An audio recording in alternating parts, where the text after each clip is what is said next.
Assalamualaikum warahmatullahi wabarakatuh.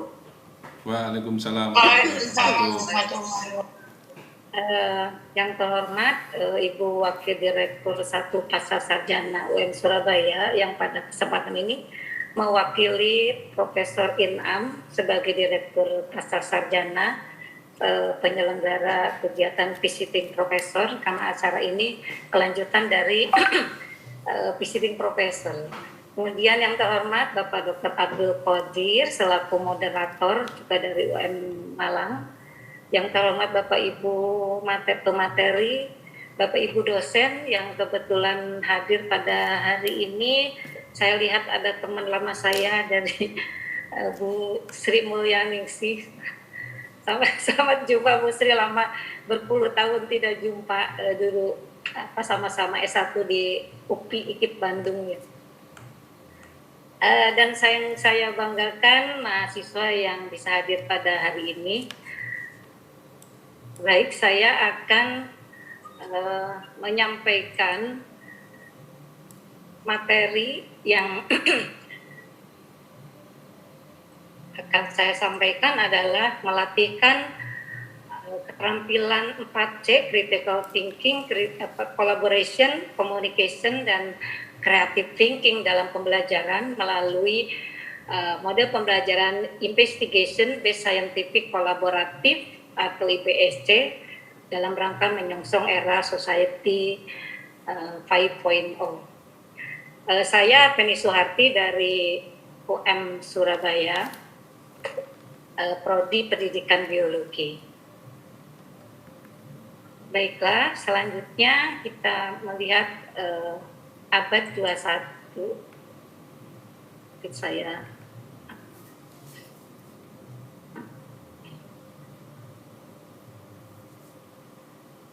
ya.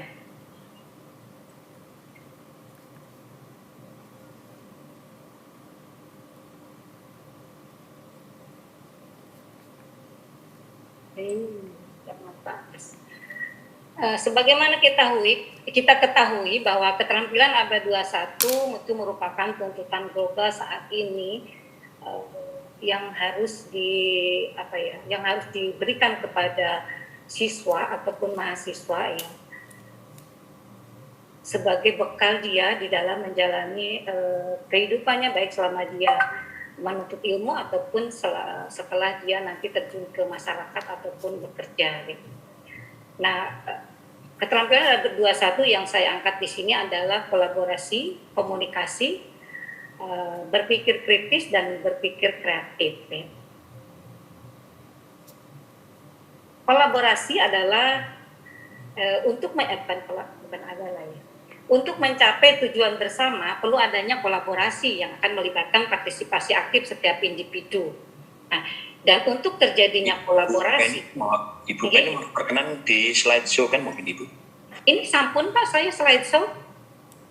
Oke, mata apa belum terlihat slideshow Pak? Belum, mungkin Ibu. Tempat saya belum itu. Masih halamannya masih tetap. Belum Bu Penny? Oh saya masih ini. Saya sampun slideshow. saya ulangi lagi kalau gitu. Slideshow tadi Bu, tinggal ditekan yang gambar kayak mangkok itu nanti. Oke, sampun. Barusan saya menekan itu dan di layar saya sudah slideshow. Oh begitu kah? Atau coba saya stop share dulu ya. Saya ulangi lagi. Saya share screen.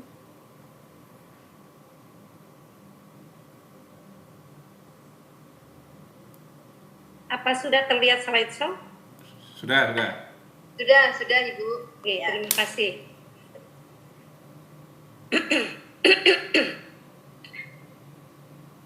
Dan untuk bisa berkolaborasi, kita harus seorang pendidik atau seorang guru itu harus mampu memunculkan ketergantungan positif di antara siswa.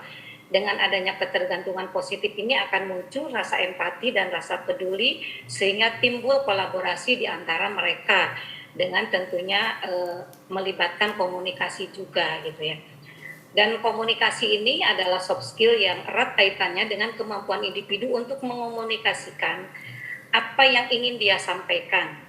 Apakah itu hasil pengamatan, apakah itu keputusan yang sudah diambil, ataupun komunikasi yang terjadi saat terjadinya kolaborasi dalam rangka menyelesaikan masalah. Kedua keterampilan ini diperlukan bagi siswa sebagai alat hidup gitu ya. Apakah ketika dia di sekolah atau dia sudah terjun di masyarakat ataupun dia sudah di dunia kerja.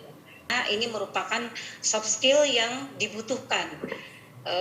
Dan 80% seseorang itu menurut hasil penelitian di Amerika itu ditentukan oleh soft skill, diantaranya kolaborasi dan komunikasi.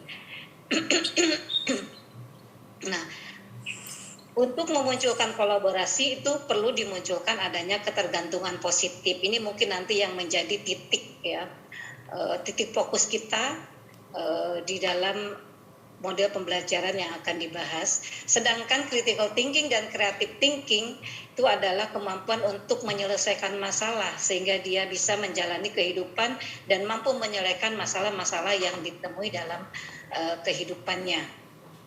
Kemudian juga bisa mengarahkan untuk mengembangkan pengetahuan yang akan dia miliki. Next. Bu Patona, next Bu. Lanjut Bu. Nah, dikaitkan dengan era society 5.0 gitu ya. Kita tahu tadi juga sudah dibahas oleh beberapa pemateri bahwa masyarakat era society adalah suatu konsep masyarakat yang berpusat pada manusia atau human center dan berbasis teknologi yang dikembangkan di Jepang awalnya gitu ya.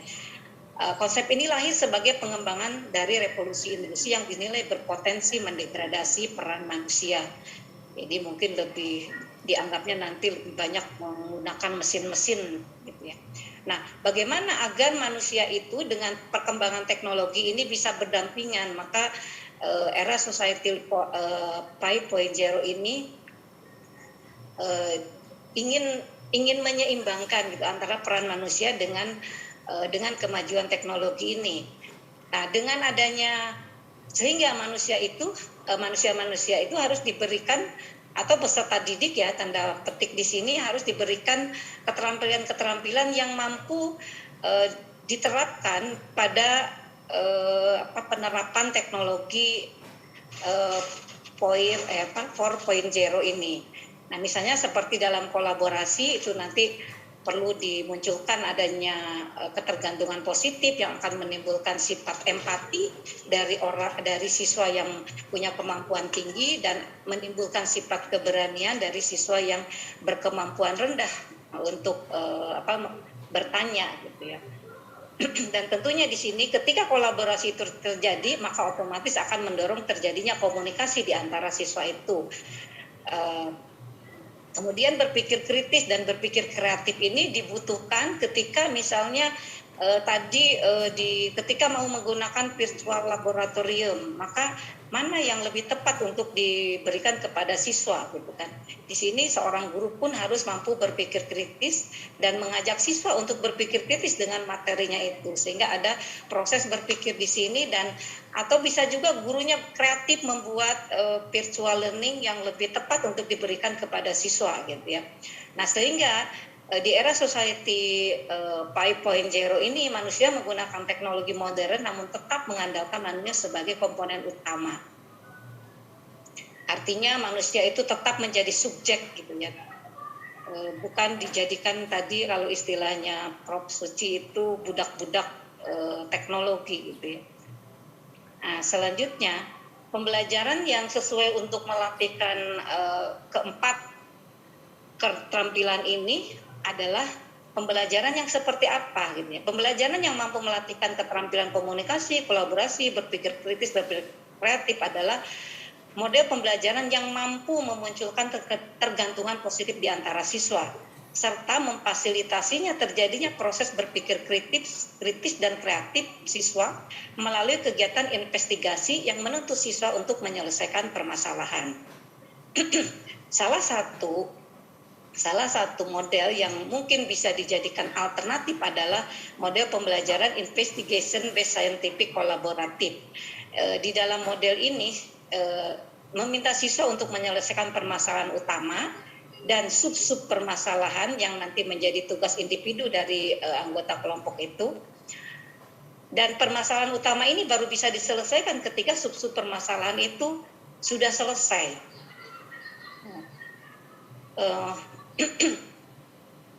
Maka di sini dituntut terjadinya kolaborasi, gitu ya. Kemudian di sini memfungsikan guru sebagai fasilitator, sebagai pembimbing dan moderator untuk terjadinya ketergantungan positif di antara siswa tersebut.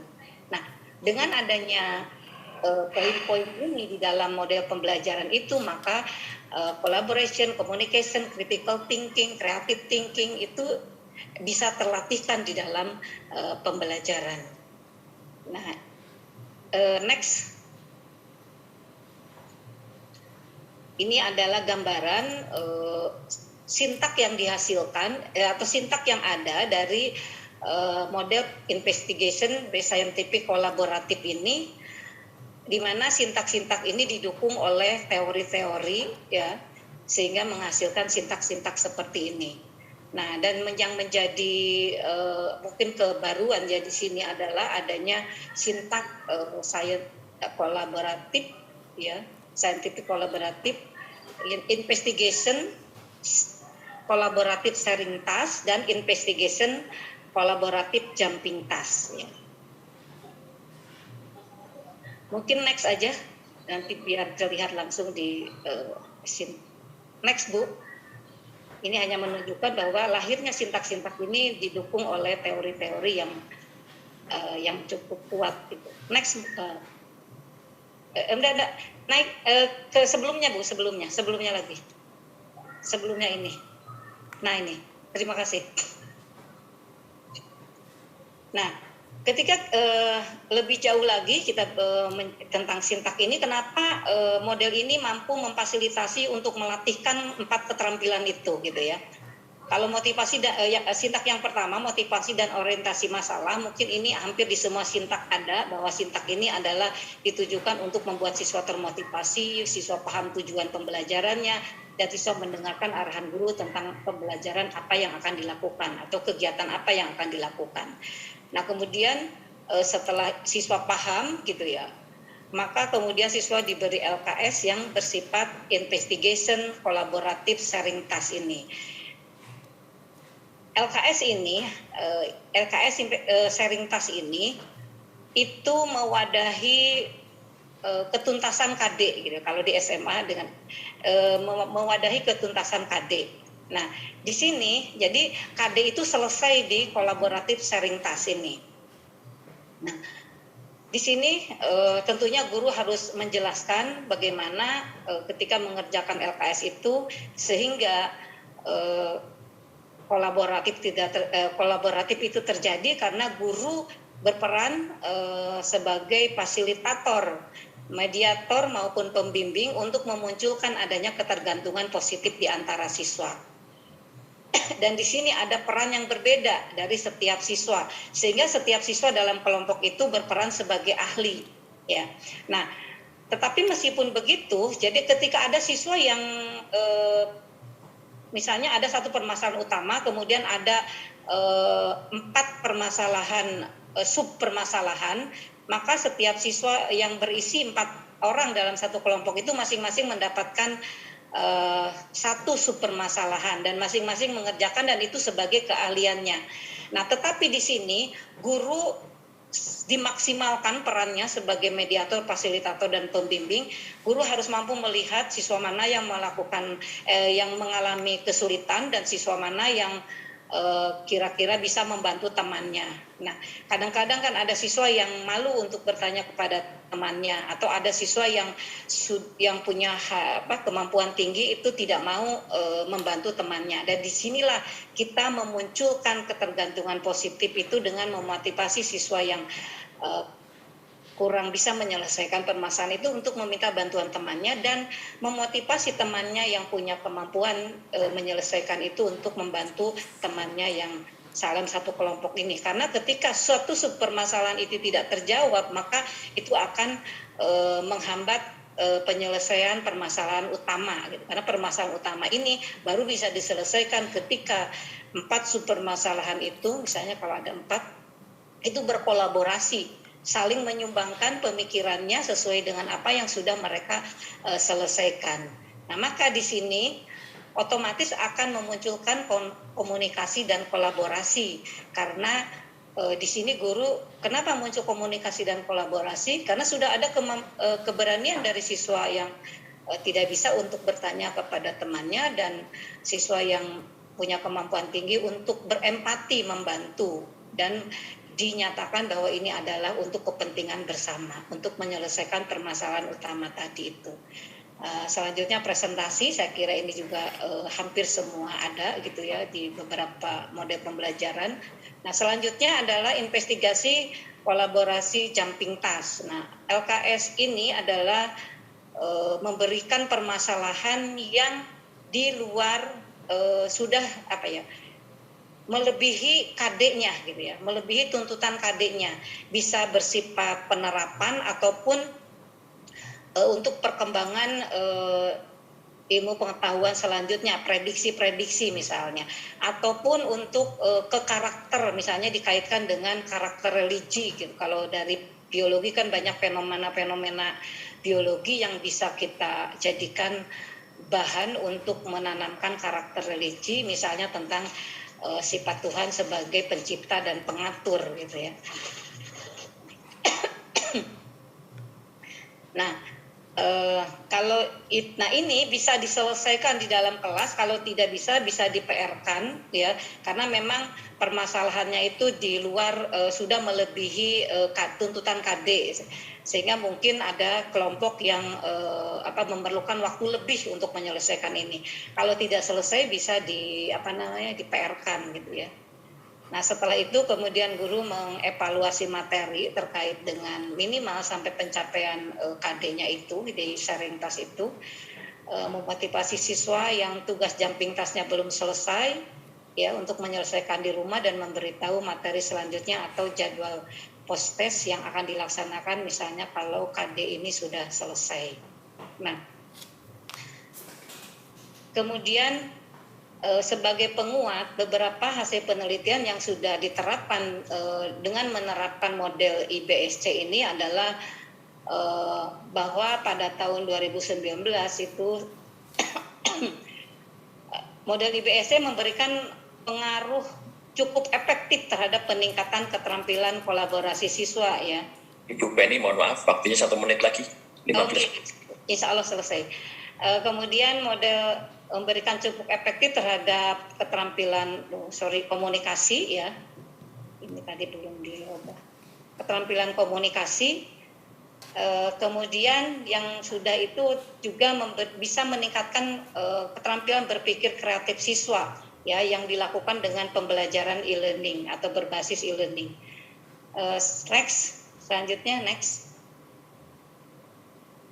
Nah, sehingga kita bisa mengatakan bahwa keterampilan komunikasi, kolaborasi, berpikir kritis dan berpikir kreatif itu bisa difasilitasi untuk dilatihkan dengan menggunakan model pembelajaran IBSC ini.